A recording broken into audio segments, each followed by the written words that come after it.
कराडनं आवादाकडे 6 वेळा खंडणी मागितली। चार्जशीटमध्ये आवादाचे अधिकारी सुनील शिंदेंच्या जबाबाचा उल्लेख। सुदर्शन घुलेनं संतोष देशमुखांना जीवे मारण्याची धमकी दिल्याचाही दावा।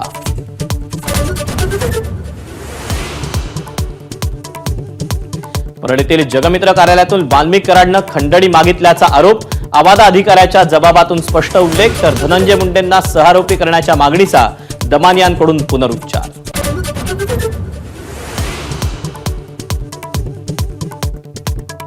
कराडमुळे कुटुंबीय धनंजय मुंडेंपासून दुरावले। सुरेश धसांच्या आरोपांवर मुंडे कुटुंबियांचा पलटवार।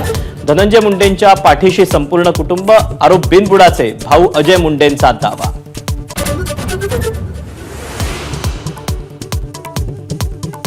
निवडणुकीत 10 ते 12 कोटी खर्च केले। राष्ट्रवादीचे आमदार प्रकाश सोळंकेंचा दावा। मर्यादेतच खर्च केला, लाख बोलायचं होतं, 10 कोटी चुकून बोललो। वक्तव्यानंतर स्पष्टीकरण।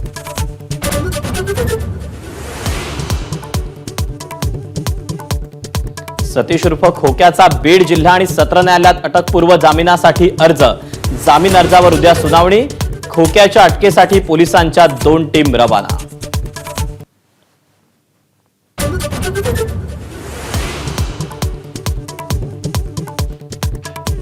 लाडकी बहीण योजनेच्या लाभार्थ्यांची संख्या 50 लाखांनी घटणार। भास्कर जाधवांचा विधानसभेत दावा। तब्बल 10,000 कोटींची तरतूद कमी। विरोधकांनी सरकारला धरलं धारेवर।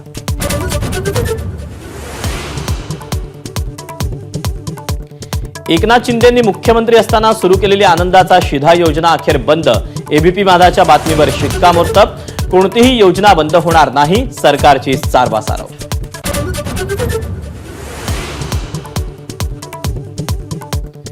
मशिदींवरील भोंग्यावर विधानसभेत चर्चा। डेसिबल मर्यादा भंग करणाऱ्या भोंग्यांवर स्थानिक पोलीस कारवाई करतील।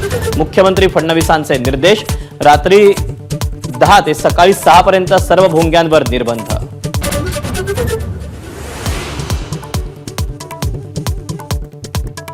प्रशांत कोरटकरच्या जामीन अर्जावर उद्या सुनावणी। सुनावणीसाठी कोर्टात हजर राहायचं की नाही यावर कोर्ट निर्णय देणार। तर जीवाला धोका असल्याचं सांगत कोरटकरची सुरक्षेची मागणी।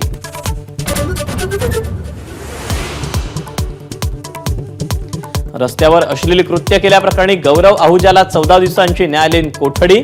दोन्ही बाजूंचा युक्तिवाद ऐकल्यानंतर कोर्टाचा निर्णय।